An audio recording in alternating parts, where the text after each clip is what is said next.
Hi everybody. So today I want to talk to you a little bit further about structuring your paper. So if you'll remember last Monday we talked about how to do an outline and what you might do to plan out where your paper is going to go.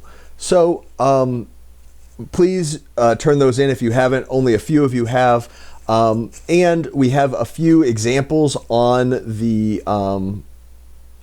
the Blackboard site that can help you figure that out if you haven't already. Otherwise, let me know and we can definitely work on that. So first, I want you to think about how the information gets to your reader and in what order it needs to. If you'll remember, a good way to start is to do definitions, talk about the ideas about what denialism is, then kind of moving into why it happens, why people deny things in general, and why, why this is a big issue.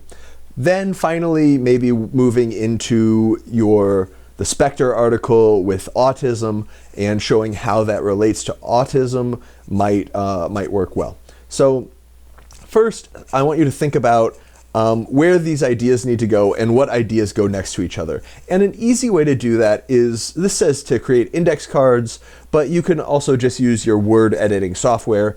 But I want you to try and move those paragraphs around and see how one paragraph might connect to another paragraph and what things kind of follow from other ideas, what paragraphs are direct opposites to others. How do the ideas connect to each other? So just move them around and see where they go. Second, and a little more complexly, within paragraphs, I want you to show the reader why one paragraph might go before or after another paragraph. So this is done using transition sentences. So I usually put my transition sentence at the very beginning in the topic sentence of a paragraph. You can also do it at the end of the previous paragraph to kind of move into the next paragraph. But I like a topic sentence because the topic sentence already has the idea that you're going to be talking about in your following paragraph. And then the way to connect it to the previous one is to just find a keyword or a key idea that is in the paragraph right before it, and then connect it using a transition word. So there are a lot of different types of transition words. You see a few here. But my favorite way of finding transition words is going to the Michigan State University website. It's linked below in the weekly session. And it gives 4 kinds of transition words that are useful, and there are a ton of them. So additive transitions kind of show that you're moving in the same line as you have been previously. Furthermore, also, we all know these words, but these can be good reminders of how these words can help connect ideas together. And remember, you can also use these words within paragraphs, and they work well to show how one idea connects to another within paragraphs as well. Second, adversative transitions, but however, anything that kind of shows that this paragraph might be doing something different or even the opposite of your last paragraph. And that's the way you connect two paragraphs.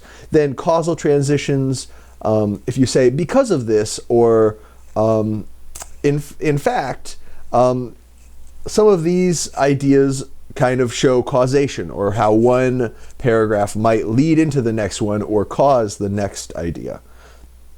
And then finally, numerical or sequential transitions, first, second, third.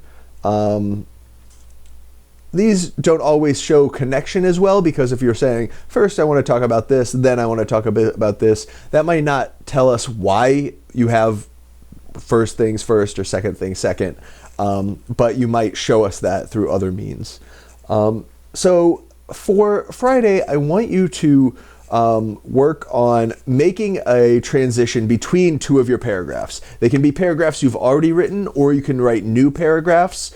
You'll need to have 5 pages, preferably by next Monday at the beginning of spring break, just so you will not have any work to do by spring break.